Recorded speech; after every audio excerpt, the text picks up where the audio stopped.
प्रिय दर्शकों, आज की जो कहानी है, आज का जो प्रसंग है, यह बड़ा ही मोटिवेशनल है, बड़ा ही ज्ञानवर्धक है। प्रिय दर्शकों, बूढ़ी चिड़िया ने बताया कि चाहे कितने ही सगे हो, पर इन 4 लोगों के पास अपनी स्त्री को भूलकर भी ना छोड़े। प्रिय दर्शकों, इससे पहले अगर आप हमारे चैनल पर पहली बार आए हैं, तो चैनल को सब्सक्राइब करें, बेल आइकन ऑन करें, अच्छे कमेंट किया करें, ताकि हर आने वाले वीडियो का नोटिफिकेशन सबसे पहले आपको मिले और प्रिय दर्शकों, आप उसका फायदा उठा सकें। तो शुरू करते हैं। प्रिय दर्शकों, आज की ये प्यारी सी कहानी, ये प्यारा सा वीडियो। प्रिय दर्शकों, प्राचीन समय की बात है। किसी नगर में एक बड़ा सेठ रहता था। पूरे नगर में उसका घर सबसे आलीशान था। सेठ की पत्नी बड़ी रूपवान थी। पूरे नगर में कोई भी स्त्री सेठ की पत्नी से सुंदर नहीं थी। प्रिय दर्शकों, उस सेठ के घर में एक वट वृक्ष था, जिसमें एक बूढ़ी चिड़िया अपना घोंसला बनाकर रहती थी। सेठ और सेठ की पत्नी उस चिड़िया का खूब ध्यान रखते, चिड़िया को हर रोज दाना पानी देते और उसे खूब प्यार करते। प्रिय दर्शकों, सेठ के घर में कई पुरुष नौकर चाकर थे और सेठ व्यापार के काम से कई दिनों के लिए नगर से बाहर जाता रहता था। प्रिय दर्शकों, एक दिन चिड़िया सेठ से कहती है कि सेठ जी, आपको अपनी पत्नी को अकेला छोड़कर नहीं जाना चाहिए। तब सेठ कहता है कि चिड़िया, तुम ऐसा क्यों कह रही हो। प्रिय दर्शकों, तब चिड़िया कहती है कि सेठ जी, यह बात मैं आपको एक कहानी के माध्यम से बताती हूँ। आप ऐसे नहीं समझेंगे, मैं आपको एक कहानी सुनाती हूँ। प्रिय दर्शकों, तब सेठ कहता है कि ठीक है चिड़िया, तुम कहानी सुनाओ। तब चिड़िया अपनी कहानी प्रारंभ करती है और कहती है कि सेठ जी, आप इस कहानी को ध्यान से सुनिएगा और इन बातों को याद रखिएगा। प्रिय दर्शकों, चिड़िया कहानी शुरू करती है। चिड़िया कहती है, किसी राज्य में महाराज वीर प्रताप राज करते थे। राजा प्रताप कुछ सन की किस्म का राजा था। एक बार राजा भ्रमण करते करते जंगल में चले गए। जंगल में घूमते घूमते उनकी भेंट एक सन्यासी से होती है। वह सन्यासी एक पाखंडी था। राजा प्रताप साधु संतों पर बहुत भरोसा करता था। उस साधु को देखकर राजा के मन में कुछ जिज्ञासा उठी। राजा ने सन्यासी को अपना परिचय दिया और पूछने लगा, हे साधु महाराज, आप बहुत पहुँचे हुए मालूम पड़ते हैं। मेरी रानी इस समय गर्भवती है। मैं जानना चाहता हूँ कि उसकी कोख से पुत्र होगा या पुत्री। सन्यासी ने कहा, राजन, मैं यह तो नहीं जानता कि तुम्हारी रानी की कोख से पुत्र होगा या पुत्री, पर इतना जरूर कह सकता हूँ कि अगर तुम्हारी रानी ने किसी पुत्री को जन्म दिया तो तुम्हारा सर्वनाश हो जाएगा।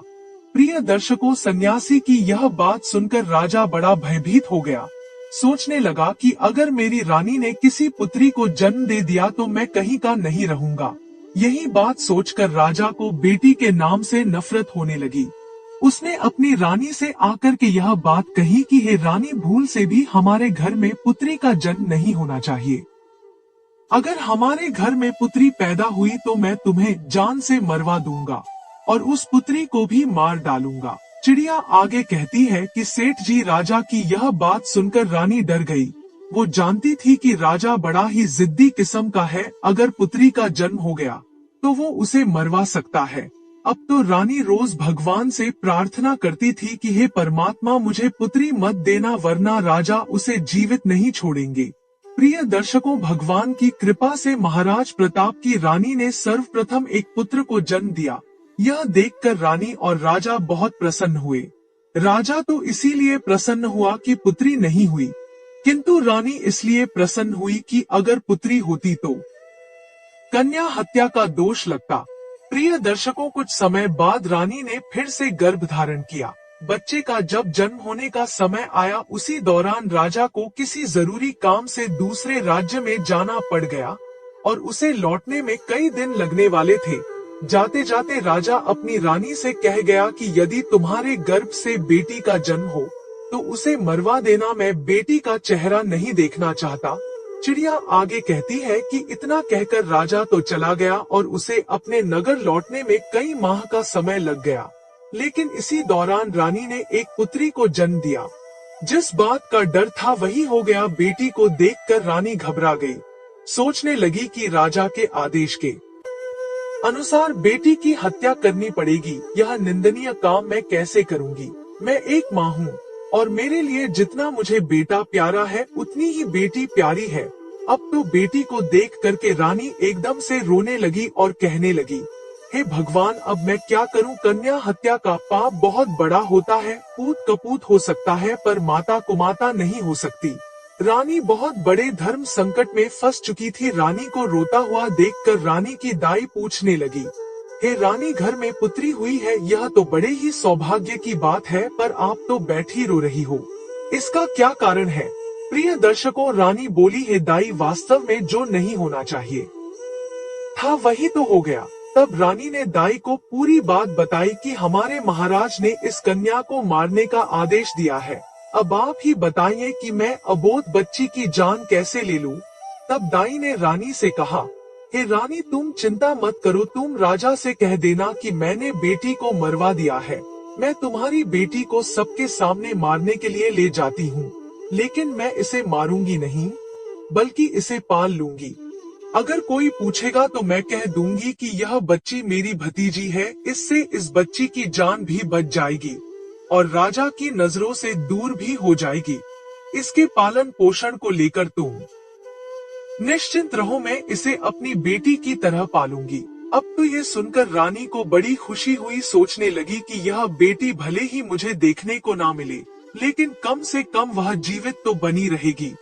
तब रानी ने बड़े उदास मन से कुछ आभूषण अपनी पुत्री के पालन पोषण के लिए उस दाई को दे दिए और दाई से रानी ने कहा, हे दाई माँ, मैं तुम्हारा यह एहसान जिंदगी भर कभी नहीं भूलूंगी। जब तुम्हारे लिए धन की जरूरत पड़ेगी तो मैं तुम्हें इससे भी अधिक धन दौलत दूंगी, लेकिन मेरी बेटी का यह सच कभी खुलने मत देना।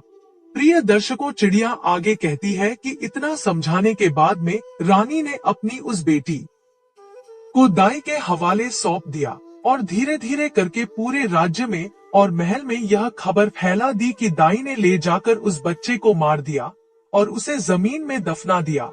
प्रिय दर्शकों, इधर क्या हुआ? उस बेटी को ले जाने के बाद दाई ने उस बेटी का बहुत अच्छे ढंग से पालन पोषण करना शुरू कर दिया। जब कुछ दिनों के बाद राजा प्रताप अपने राजमहल में लौट कर आया तो राजा को भी यही बात बताई गई कि आपके जाने के बाद रानी ने एक बेटी को जन्म दिया था और उस बेटी को आपके आदेश के अनुसार मारने के बाद जमीन में दफन कर दिया। प्रिय दर्शकों, ये सुनकर राजा को बड़ी खुशी हुई। इधर दाई उस बच्ची को अपनी भतीजी बताकर पालने लगी और उस बच्ची को जब भी रानी को देखने की इच्छा होती थी तो दाई उसे लेकर राजमहल में चली आती थी। उस बच्ची को देख करके रानी की ममता उमड़ने लगती। रानी चोरी चुपके उस बच्ची से प्यार कर लिया करती थी। किसी के पूछने पर दाई उसे अपने भाई की लड़की बताती थी। कन्या को देखकर रानी को बड़ा सुकून मिलता था। वो उस दाई को धन वस्त्र आभूषण दे दिया करती थी। इधर रानी के आदेश के अनुसार उस दाई ने बेटी की परवरिश में किसी प्रकार की कोई कमी नहीं छोड़ी। अब तो धीरे धीरे करके वो बेटी बड़ी होने लगी। धीरे धीरे वो जवान होती चली गई। राजमहल में उसका पालन पोषण नहीं हुआ था, एक गरीब दाई के घर में हुआ था, पर फिर भी वो एक सुंदर राजकुमारी की तरह दिखती थी। धीरे धीरे वह सुंदर यौवन से संपन्न हो गई। जब वह जवान हो गई तो दाई ने उसे राजमहल ले जाना बंद कर दिया। वह पूरे दिन दाई के घर में ही रहती थी। प्रिय दर्शकों, आगे चिड़िया कहती है कि एक दिन राजा प्रताप अपने नगर का भ्रमण कर रहा था। जब उसकी सवारी उस दाई के घर के सामने से होकर निकली तो वह कन्या अपने घर की छत पर खड़ी होकर स्नान करने के बाद अपने केशों को सुखा रही थी। रूपवती तो वो थी ही, उस समय तो और भी ज्यादा सुंदर प्रतीत हो रही थी। हाथी पर बैठे राजा प्रताप की अचानक उस कन्या पर नजर चली गई। उस कन्या को देखकर राजा को बिजली जैसा झटका लगा, क्योंकि वह नव युवती थी। राजा उसकी सुंदरता पर मोहित हो गया।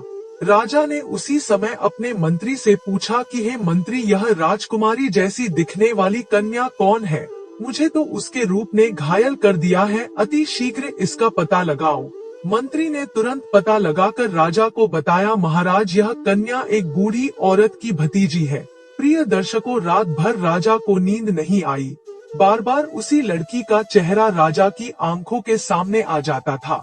सवेरा होते ही राजा ने मंत्री से कहा, मंत्री वह लड़की बहुत सुंदर है, उसने मेरी रातों की नींद उड़ा दी, उसकी मूरत मुझे बार बार परेशान करती है, उसके बिना तो अब मैं रह नहीं पाऊंगा। एक काम करो, कुछ लोगों को साथ ले जाकर आप उस बूढ़ी औरत के घर जाइए और उस लड़की के साथ मेरे विवाह की बात कीजिए। प्रिय दर्शकों, उसी दिन राजा के कहने पर राजा का मंत्री अपने कुछ सैनिकों को साथ लेकर उस लड़की का हाथ मांगने उस बूढ़ी औरत के घर जाता है और सारी बात उस दाई को बताता है कि हमारे राजा साहब आपकी बेटी से विवाह करना चाहते हैं, आपकी पुत्री को राजा साहब अपनी रानी बनाना चाहते हैं। मंत्री के मुख से ऐसे शब्दों को सुनने के बाद में दाई के एकदम से होश उड़ गए। दाई मन में सोचने लगी है, भगवान यह कैसा अनर्थ होने जा रहा है, आखिर अब मैं क्या करूं? यह कन्या तो उसी राजा की बेटी है और राजा इस बात को नहीं जानता है। अब उसी समय उस बूढ़ी माँ ने साफ इनकार करते हुए कहा, भाई मैं एक गरीब स्त्री हूँ, मेरी भतीजी राजा साहब के लायक नहीं है, इसलिए आप दोबारा इस रिश्ते को लेकर कभी मेरे घर मत आना। मंत्री ने कहा, है माँ, तुम कैसी मूर्ख स्त्री हो, राजा के साथ अपनी बेटी का विवाह करने से इनकार कर रही हो। तुझे तो अपना भाग्य समझना चाहिए कि राजा स्वयं तेरी बेटी से विवाह करने का इच्छुक है। मंत्री के बार बार कहने पर भी उस बूढ़ी औरत ने राजा के साथ बेटी का विवाह करने से इनकार कर दिया। हारकर मंत्री वापस चला गया और राजा को सारी बात बताई कि वो बुढ़िया आपके साथ अपनी बेटी का विवाह करने से इनकार कर रही है। प्रिय दर्शकों, चिड़िया आगे कहती है कि सेठ जी, इस बार राजा ने और कुछ लोगों को बुढ़िया के घर पर भेजा और उनके द्वारा हजारों तरह के लालच दिए, उसे डराया धमकाया भी, परंतु वो बूढ़ी औरत इस प्रस्ताव के लिए राजी नहीं हुई। बुढ़िया का हठ देखकर राजा एकदम गुस्से से भर गया। राजा ने उसी समय तुरंत ही हुक्म दे दिया कि उस बूढ़ी औरत को पकड़कर हमारे दरबार में लेकर जल्दी से जल्दी आओ। तब राजा का आदेश पाने के बाद में राजा के सिपाही तुरंत ही दौड़े दौड़े गए और उस बूढ़ी औरत को बंदी बनाकर ले आए। बंदी बनाने के बाद दरबार में लाकर उस बूढ़ी औरत की खूब पिटाई की। सैनिकों की मार को वो स्त्री बर्दाश्त नहीं कर पाई। कोड़ों की मार पड़ते ही बूढ़ी औरत राजा के सम्मुख एकदम से चीख कर गिर पड़ी और उसने सारी सच्चाई बता दी कि हे महाराज, वो लड़की कोई और नहीं बल्कि आपकी ही सगी बेटी है। आपकी रानी ने मुझे जब उस बेटी को मारने के लिए दिया तो मैंने उस बेटी को मारना ठीक नहीं समझा। मारने की बजाय मैंने उसे अपने घर में रखकर अपने भाई की बेटी बताकर उसे पालना उचित समझा। मैंने ही आपकी बेटी को पाल पोस कर इतना बड़ा कर दिया है। यदि आप अपनी ही बेटी से विवाह करेंगे तो यह बहुत बड़े पाप की बात हो जाएगी। प्रिय दर्शकों, दाई की बात सुनकर राजा चकित रह गया। उसने अपना माथा पीटा और सोचने लगा, है भगवान, मैं यह कितना बड़ा पाप करने जा रहा था। तूने मुझे इतने बड़े पाप में पड़ने से बचा लिया। अब तो राजा प्रताप को और ज्यादा गुस्सा आने लगा। उसने तुरंत ही अपने बेटे को हुक्म दिया कि बेटा, अपनी बहन को जंगल में ले जाकर इसका सर काट देना और इसे वही दफना देना। प्रमाण के लिए तुम इसकी दोनों आंखें निकालकर मुझे लाकर दिखाना। प्रिय दर्शकों, उस राजा का एक बेटा था जो उस लड़की से बड़ा था। अब वह भी जवान हो चुका था अपने पिता की ऐसी बातों को सुनने के बाद में राजकुमार जो था वह एकदम से परेशान हो गया। सोचने लगा, पिताजी ने मुझे बहुत ही पाप का कार्य सौंपा है। इतने वर्षों के बाद तो मुझे मेरी बहन मिली है और उसे मैं अपने ही हाथों मार डालूं। भगवान कभी मुझे क्षमा नहीं करेंगे। हे भगवान, यह पाप मुझसे ना कराओ। अब तो राजकुमार सोच सोच कर बड़ा दुखी होने लगा। मन में सोचने लगा कि किस प्रकार अपने हाथों से अपनी बहन का कत्ल करूंगा, किस तरह मैं अपनी बहन की आंखें निकलूंगा। यदि मैं बहन का कत्ल करने से मना करता हूँ तो राजा बहुत बड़ा जिद्दी है, वह मुझसे नहीं तो किसी और से मेरी बहन को मरवा ही देगा। प्रिय दर्शकों, अब तो मजबूर होकर के राजकुमार अपनी बहन को लेकर जंगल की ओर चलने लगा, क्योंकि उसे जाना ही था, उसके पिता का जो आदेश था। बहन को जंगल में ले जाते समय अब तो भाई का प्यार बहन के लिए उमड़ पड़ा और कहने लगा, है बहन, किसी भी सूरत में मैं तुम्हारा कत्ल नहीं करूंगा, मैं तुम्हें यही जंगल में छोड़ देता हूँ। अब आगे तुम्हारी किस्मत रही कि वो तुम्हारे साथ क्या करती है। तब बहन ने जवाब दिया, भैया तुम मुझे मार दो और मारकर मेरी आंखें निकालकर पिताश्री को ले जाकर दिखा दो, और यदि तू मेरी आंखें निकाल करके नहीं ले जाएगा तो हमारा पिता तुझे भी मार देगा। प्रिय दर्शकों, उस समय वे दोनों भाई बहन एक दूसरे से लिपटकर बहुत रो रहे थे। उनके ऊपर दुखों का पहाड़ टूट पड़ा था। उन्हें कुछ समझ में नहीं आ रहा था कि वे क्या करें। अंत में राजकुमार इस नतीजे पर पहुंचा। उसने निश्चय कर लिया कि वह अपनी बहन को नहीं मारेगा। उसने अपनी बहन को समझाया कि बहन, मैं तुम्हें इस जंगल में छोड़े जा रहा हूँ। आगे भगवान मालिक है कि वो तुम्हारे साथ क्या करेगा। मैं कोई ना कोई बहाना पिताजी के सामने बना दूंगा। इतना कह करके उसने अपनी बहन को वही जंगल में छोड़ दिया और आगे के लिए चल पड़ा। आगे जाकर उसे जंगल में एक हिरण दिखाई दिया। उसने तुरंत उस हिरण का वध किया और उसकी दोनों आंखें निकाल ली। उसके बाद वह अपने पिता के समक्ष पहुंचा और वही हिरण की दोनों आंखें दिखाते हुए कहा, पिताजी, मैंने बहन को मारकर एक नदी में फेंक दिया है। वे आंखें देख करके राजा को भी भरोसा हो गया कि वास्तव में मेरे पुत्र ने उस लड़की को मार दिया है। सुनकर राजा बड़ा प्रसन्न हुआ। इधर रानी ने अपने बेटे को अपने पास बुलाया और पूछा, बेटा, क्या तू सच में अपनी बहन को मार कर आया है? तब राजकुमार कहता है, हे माँ, मैं तुमसे झूठ नहीं बोलूंगा। मैंने अपनी बहन को नहीं मारा, बल्कि मैं उसे जंगल में छोड़कर चला आया हूँ। यह सुनकर रानी को बड़ा सुकून मिला। वह भगवान से प्रार्थना करने लगी, हे भगवान, तुम्हारा बहुत बहुत धन्यवाद जो तुमने मेरे बेटे को सद्बुद्धि दी। मेरी बेटी जंगल में अकेली भटक रही होगी, तुम उसकी रक्षा करना और उसे ऐसी जगह पर लगा देना कि उसके जीवन की नैया पार हो जाए। जब उसे जन्म दिया है तो वो अपना पूरा जीवन जीकर ही मृत्यु को प्राप्त हो। प्रिय दर्शकों, इधर राजकुमारी जंगल में पत्ते फूल खाकर धीरे धीरे करके अपना गुजारा करने लगी। पेड़, पत्थर और कटीली झाड़ियों के बीच घूमते घूमते उसके वस्त्र बिल्कुल फट चुके थे। वह अर्ध नग्न अवस्था में उसी जंगल में भटक रही थी। कई दिन उसे जंगल में बीत चुके थे। एक दिन ऐसा भी आ गया कि उसके शरीर पर कोई भी वस्त्र नहीं बचा। वह वृक्षों से फल फूल खाकर अपना दिन गुजारती थी और घनी झाड़ यों के बीच छिपकर सो जाती थी। एक दिन उसी जंगल में एक दूसरे राज्य का राजा चंद्रभान शिकार खेलने के लिए आया। इधर राजकुमारी वृक्षों से फल तोड़कर खा रही थी। जैसे ही उसके कानों में घोड़े की आवाज पहुंची तो राजकुमारी घनी झाड़ियों के बीच छिपकर बैठ गई। सहयोग से राजा उसी वृक्ष के नीचे आकर विश्राम करने के लिए बैठ गया। अचानक राजा की नजर उन झाड़ियों के बीच गई। उसने देखा कि झाड़ियों के बीच कोई बैठा है। किसी मनुष्य की आकृति नजर आ रही थी। राजा ने फौरन आवाज लगाई, तुम कौन हो और इन झाड़ियों के बीच में क्या कर रहे हो?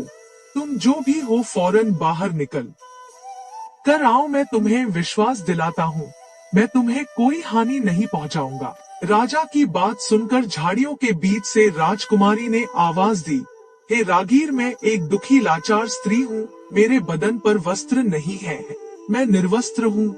यदि तुम कोई वस्त्र मुझे दे दो तो मैं उसे पहनकर बाहर आ जाऊंगी।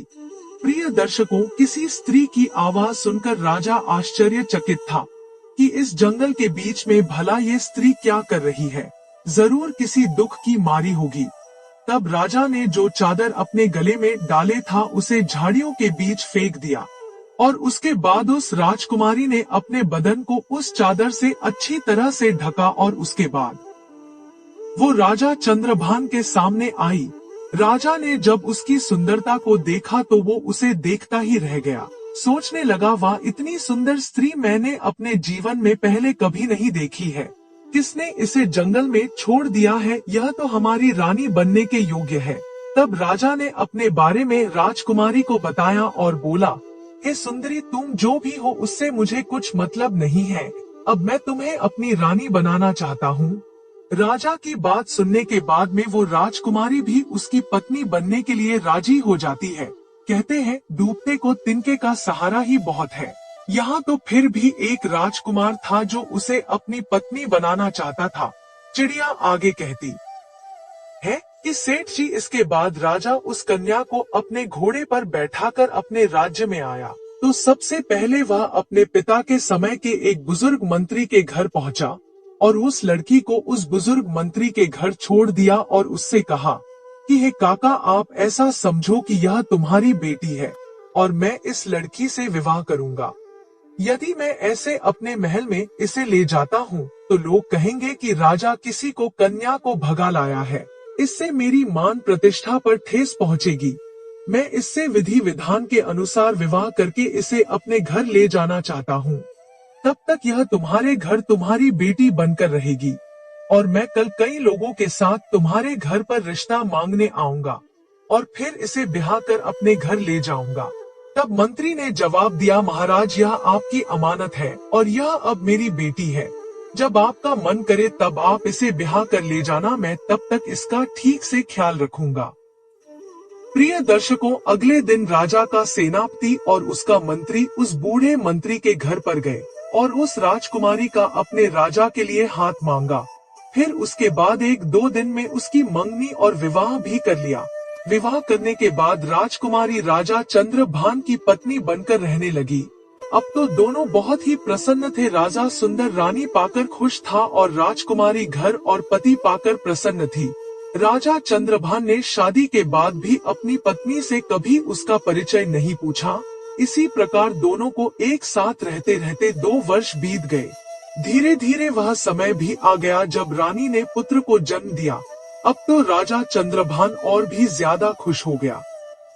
एक दिन राजा ने अपनी रानी से पूछा, हे प्रिय, अब हम दोनों एक पुत्र के माता पिता बन चुके हैं। हमारा संबंध अटूट हो गया है। अब तुम मुझे अपने कुल खानदान और अपने अतीत के बारे में समझाओ। तब राजकुमारी ने किसी प्रकार से उस बात को टाल दिया।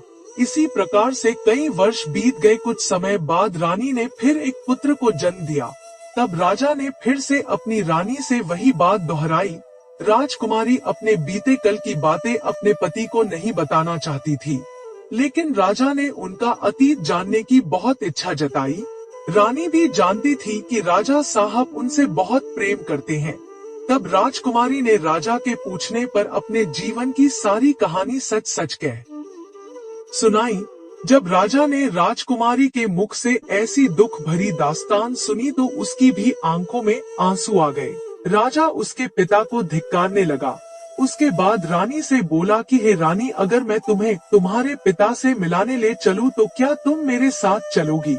प्रिय दर्शकों, उस राजकुमारी ने अपने पिता से मिलने से इनकार कर दिया। राजा ने बहुत आग्रह किया कि तुम्हें एक बार अपने पिता से जरूर मिलना चाहिए। राजा के बार बार निवेदन करने पर रानी अपने पिता से मिलने को तैयार हो गई। अगले दिन राजा ने राजा प्रताप के यहाँ जाने का निश्चय किया। रथ सजवाया गया, जाने की पूरी तैयारी हो गई। तभी राजा के पास एक जरूरी काम आ गया।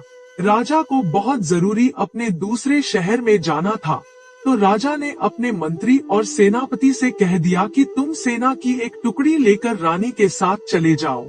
मैं अपना काम निपटा कर वहीं पहुंच जाऊंगा। प्रिय दर्शकों, इस प्रकार राजा चंद्रभान ने अपने मंत्री और सैनिकों के साथ में अपनी रानी और बच्चों को राजा प्रताप के राज्य को रवाना कर दिया। रानी को भली भांति समझा दिया कि अपने पिता के यहाँ जाकर तुम घबराना मत, मैं तुम्हारे पहुँचने से पहले तुम्हारे माता पिता के यहाँ पहुँच जाऊंगा। प्रिय दर्शकों, इधर राजा चंद्रभान का मंत्री और सेनापति कुछ सेना को साथ लेकर राजकुमारी के साथ राजा प्रताप के राज्य की तरफ चल पड़े। राजा चंद्रभान के राज्य से राजा प्रताप का राज्य काफी दूर था, इसलिए चलते चलते रास्ते में ही उन्हें शाम हो गई। एक जगह पर उन्होंने अपने डेरा तंबू जमा दिए। रात भर वहीं रुकने का निश्चय किया। प्रिय दर्शकों, जहां पर राजकुमारी का डेरा लगाया गया था, उसी जगह पर मंत्री ने भी अपना डेरा लगा दिया। ठीक उसके बराबर में मंत्री का डेरा देख करके राजकुमारी ने जवाब दिया, हे मंत्री, क्या तुम जानते हो कि मैं एक राजा की बेटी हूँ और एक राजा की पत्नी भी। तुम मेरे बराबर में यह डेरा क्यों लगवा रहे हो? तुम अपना डेरा ले जाकर कहीं दूसरी जगह लगाओ। तब मंत्री ने जवाब दिया है, रानी साहिबा, महाराज ने हमें आपकी देख के लिए भेजा है। यदि आपको और आपके बच्चों को कुछ हुआ तो हम राजा को क्या जवाब देंगे। प्रिय दर्शकों, इधर राजकुमारी के बार बार मना करने पर मंत्री बिल्कुल नहीं माना। फिर क्या हुआ, इधर शाम को सबने खाना खाया, रात्रि का समय हो गया।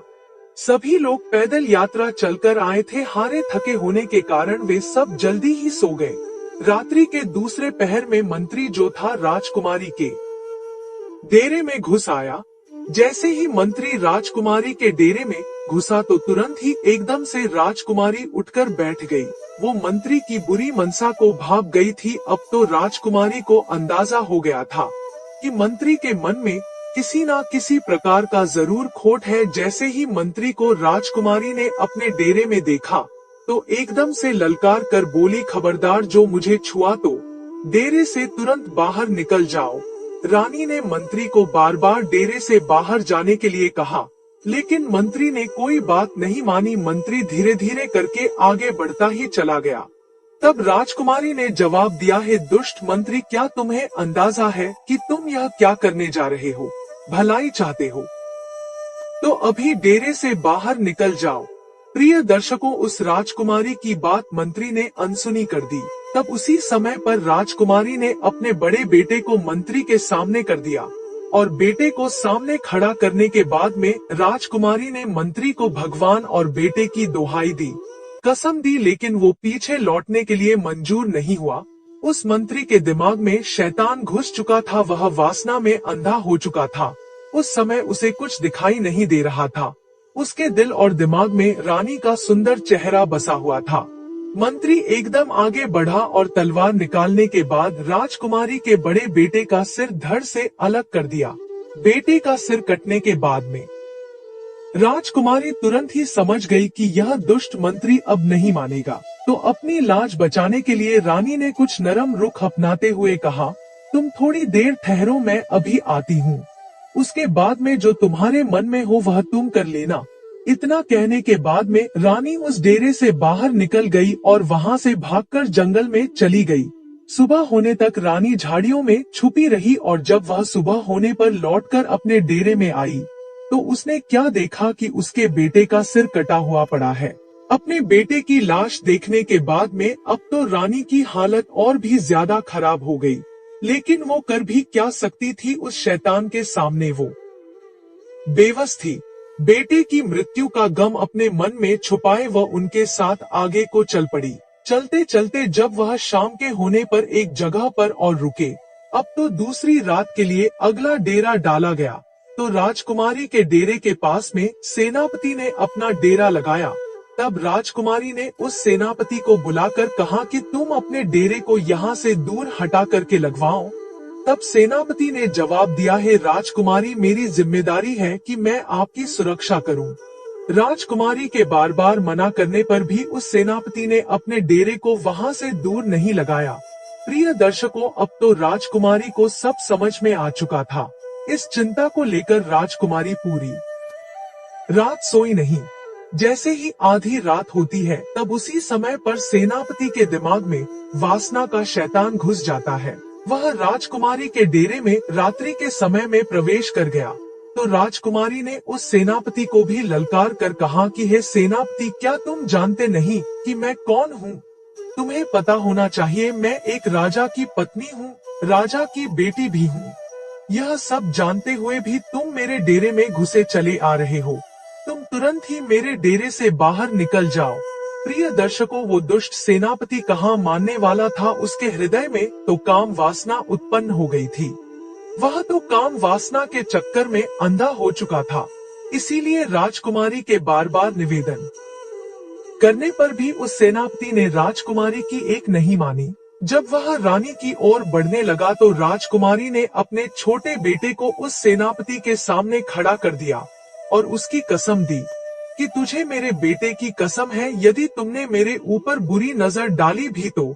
राजकुमारी के इन शब्दों को सुनने के बाद में उस सेनापति ने अपने म्यान से तलवार निकाली और उस छोटे से बेटे का सर काट करके अलग कर दिया। इस प्रकार से राजकुमारी के दूसरे बेटे का भी सिर कट गया। तब उसी समय पर राजकुमारी ने कहा, है सेनापति, तुम थोड़ा सा रुको, मैं अभी आती हूँ। उसके बाद में जो तुम्हारी इच्छा हो वो तुम मेरे साथ कर लेना। प्रिय दर्शकों, चिड़िया आगे कहती है कि सेठ जी, अब तो राजकुमारी वहाँ से भाग निकली और भागते भागते वह जंगल में चली गई। आगे जाकर उसे एक गहरी नदी दिखाई दी।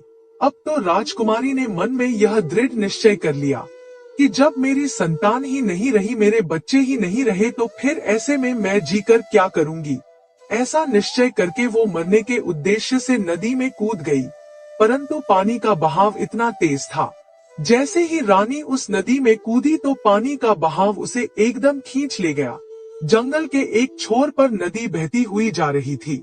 नदी में बहते बहते वह जंगल के उसी किनारे पर जाकर लगी।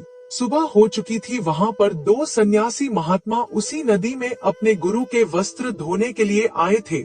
उसी समय उन सन्यासी महात्माओं ने देखा कि कोई औरत इस नदी में बहते हुए हमारी तरफ आ रही है, तो उन दोनों योगियों ने रानी को पकड़कर बाहर निकाल लिया। प्रिय दर्शकों, अब तो राजकुमारी के पैरों तले जमीन खिसक गई। अब राजकुमारी मन में सोचने लगी कि उस मंत्री और सेनापति से मुझे जैसे तैसे छुटकारा तो मिल गया, अब यहाँ से इन दो योगियों ने मुझे घेर लिया है। जैसे ही दो योगियों ने राजकुमारी को पकड़ा, तब तक चार सन्यासी महात्मा और आ पहुँचे। अब तो राजकुमारी और भी ज्यादा डर गई। सोचने लगी, अब तो मैं यहाँ पर और भी बड़ी मुसीबत में फंस गई हूँ, अब क्या होगा। प्रिय दर्शकों, वो रानी इतनी सुंदर थी कि जो कोई उसे देख लेता था वह पागल हो जाता था। अब तो वो महात्मा आपस में लड़ने लगे, एक दूसरे के साथ धक्का मुक्की करने लगे, एक दूसरे को धक्का देकर कहने लगे, यह राजकुमारी मेरी है, यह मेरी है।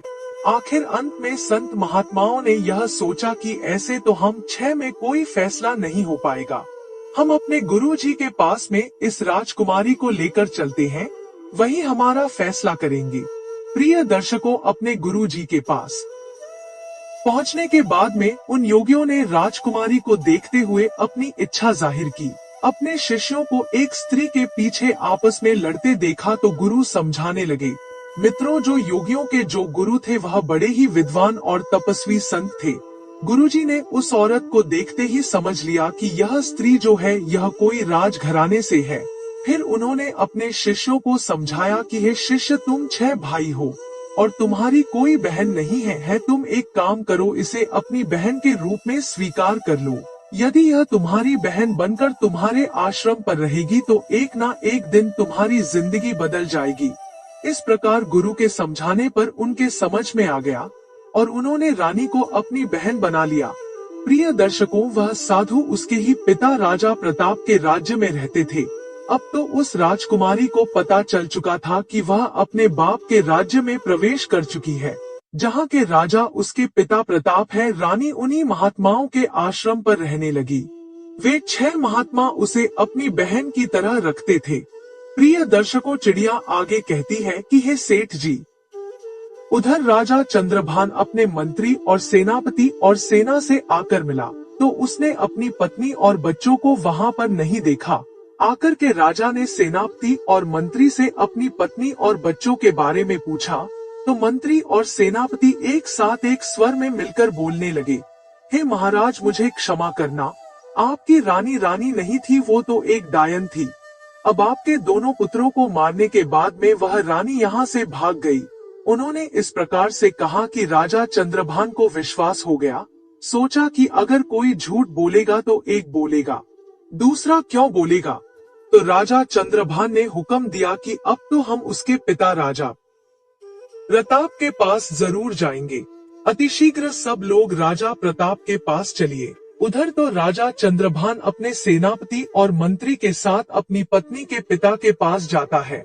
इधर राजकुमारी ने अपने 6 भाइयों से कहा जो उस समय योगी के रूप में थे कि हे भाइयों, तुम सभी राजा के पास में जाओ और राजा से कहना कि हमारी बहन आपके दरबार में किस्सा सुनाना चाहती है।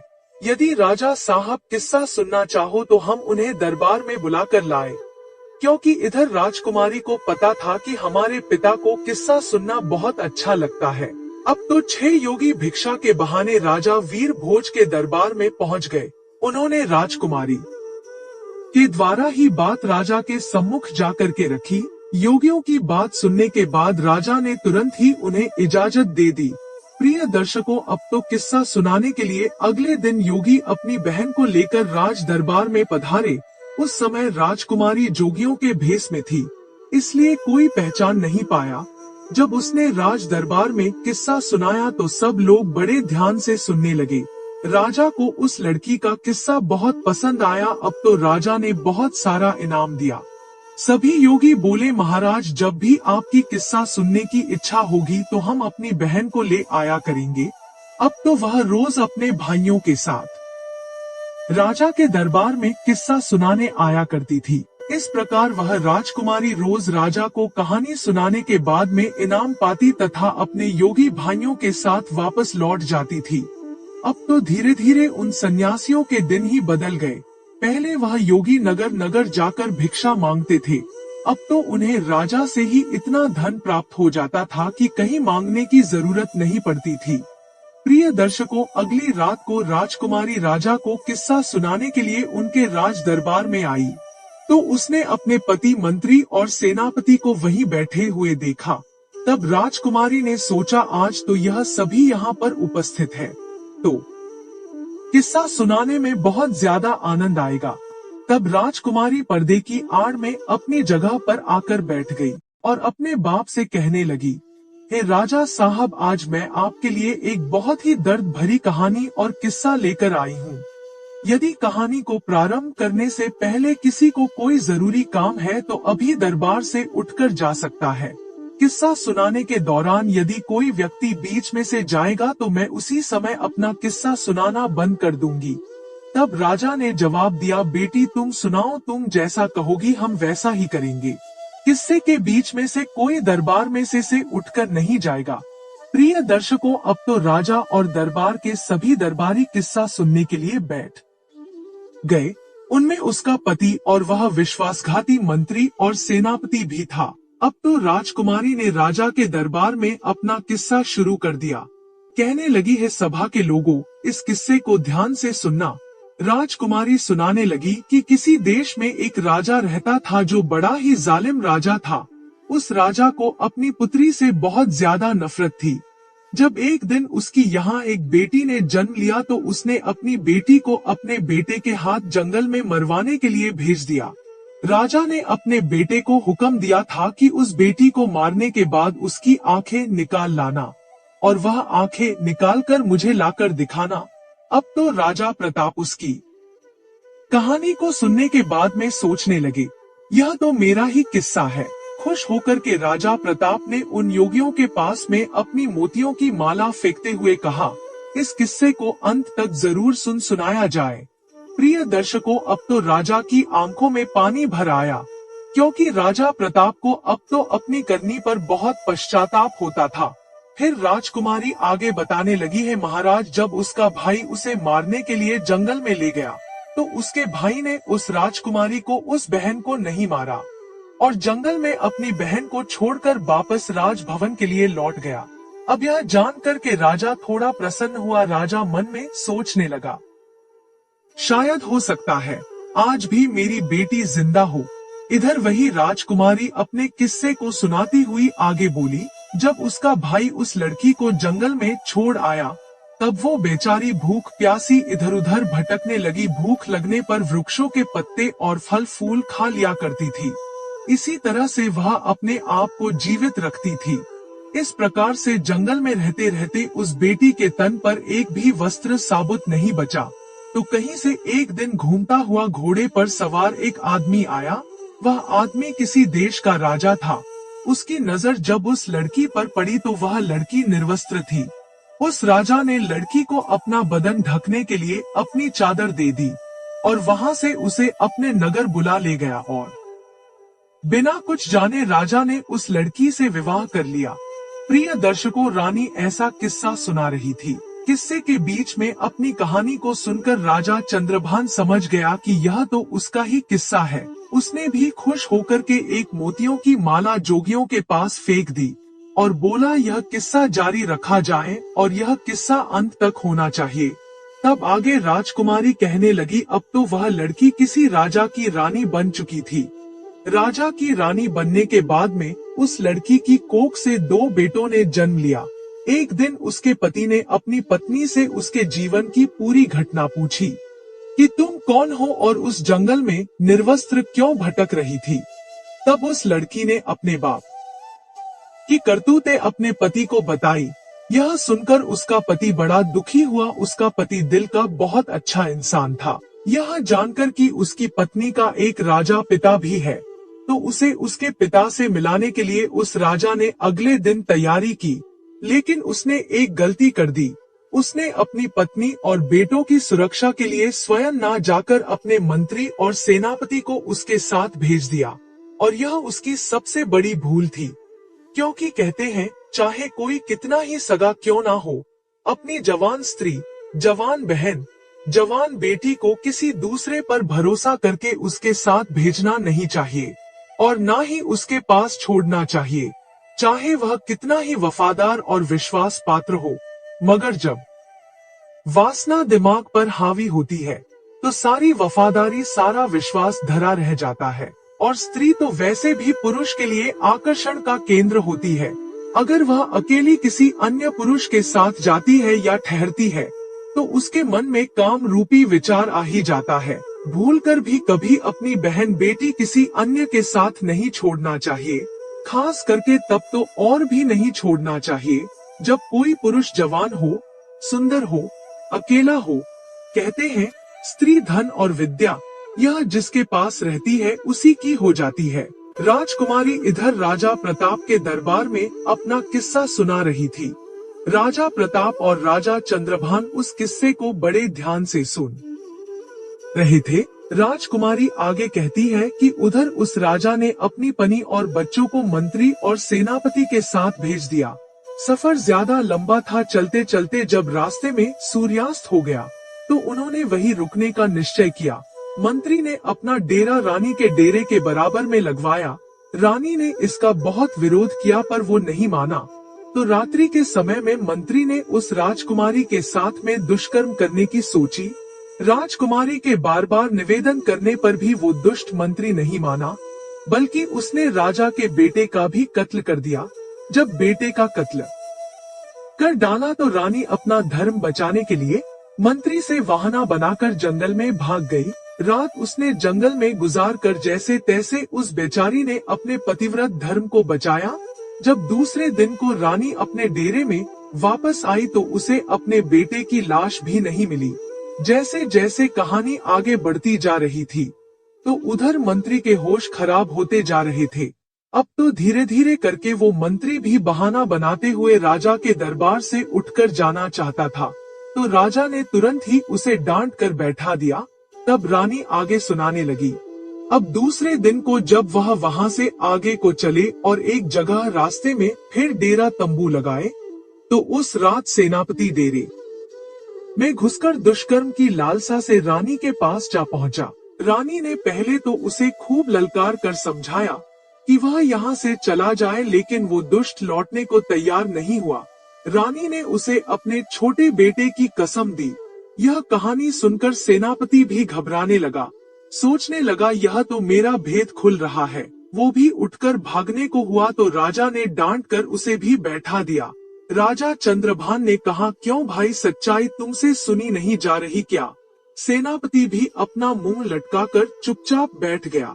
इधर किस्सा जारी था। राजकुमारी कहने लगी, फिर उसके बाद सेनापति ने भी रानी के छोटे बेटे का कत्ल कर दिया।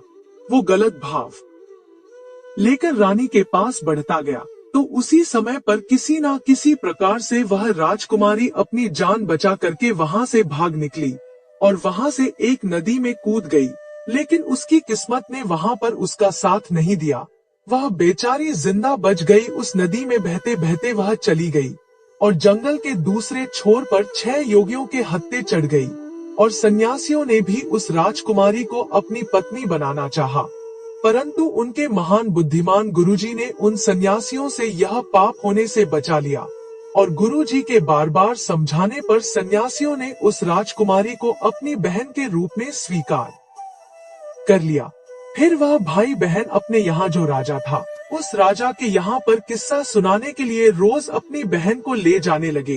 प्रिय दर्शकों, इतनी कहानी सुनाने के बाद में वो राजकुमारी अपना पर्दा हटाकर राजा के सामने आकर खड़ी हो गई। अपनी कन्या को देखकर राजा प्रताप भी पहचान गए और उधर अपनी पत्नी को देखकर राजा चंद्रभान की आंखें भर आई। पत्नी को सामने देखकर राजा चंद्रभान बहुत प्रसन्न हुआ, लेकिन अपने पुत्रों की मृत्यु का दुख से खाए जा रहा था। राजा चंद्रभान राजा प्रताप से आज्ञा मांगने लगा कि महाराज, मेरा मंत्री और मेरा सेनापति मेरा ही शत्रु है, इसे मैं स्वयं दंड देना चाहता हूँ। तब उसी तरह से राजा चंद्रभान ने उन दोनों के सर कलम कर दिए। पापियों को उनके करनी का दंड मिल चुका था। इधर राजा प्रताप ने अपनी बेटी को सीने से लगा लिया और बार बार उससे अपने किए की क्षमा मांगने लगा। बेटी ने अपने पिता को क्षमा कर दिया। इस प्रकार से राजकुमारी अपने पति के साथ कुछ दिन तक अपने पिता के घर पर रही। फिर उसके बाद बड़ी हंसी खुशी के साथ उसके पिता ने अपनी बेटी की बड़ी धूमधाम से विदाई की। राजा चंद्रभान अपनी पत्नी को लेकर अपने नगर लौट आया और हंसी खुशी के साथ समय व्यतीत करने लगे। कुछ ही समय में रानी ने 2 बेटों को और जन्म दिया। अब तो उनकी खोई हुई खुशी सारी वापस आ चुकी थी। प्रिय दर्शकों, भगवान अगर किसी के पक्ष में होता है तो कोई भी उसका बाल बांका नहीं कर सकता। चाहे कोई कितना ही प्रयास कर ले, कोई उसे मार नहीं सकता। मृत्यु, जीवन, मरण यह विधाता के हाथ में होता है, इंसान के हाथ में कुछ नहीं। प्रिय दर्शकों, हमारी आज की कहानी यहाँ समाप्त होती है। हम उम्मीद करते हैं कि आपको हमारी आज की यह कहानी, आज का यह वीडियो पसंद आया होगा और आप इससे ढेर सारी प्रेरणाएं लेंगे। मिलते हैं अगली ज्ञान चर्चा के साथ अगले वीडियो में। तब तक के लिए नमस्कार, धन्यवाद।